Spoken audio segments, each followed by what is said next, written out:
দুপুরের জন্য রান্না করবো, তাই রান্না করে আসলাম। প্রথমে আমি ভাত আর ডালটা বসিয়ে দিলাম। আজকে আমি কাতল মাছ রান্না করবো, তার জন্য কয়েক পিস আমি কাতল মাছ কেটে ধুয়ে পরিষ্কার করে নিয়েছি।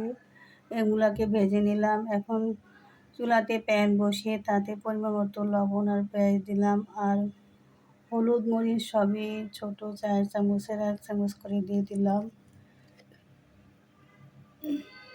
আর দিয়ে দিলাম, যেহেতু আমি কাতল মাছ রান্না করবো, আর দিয়ে দিলাম একটু ওয়েস্টার সস।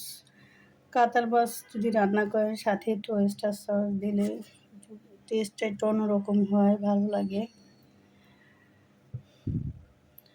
এই যে আমার মশলাটা কষানো হয়েছে, এখন আমি মাছগুলো দিয়ে দিতেছি। মাছটাকে আমি ভুনাই করব,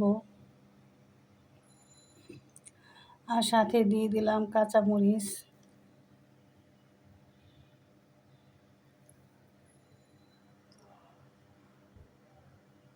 এই যে দেখেন আমার মাছ ভুনা হয়ে গেছে।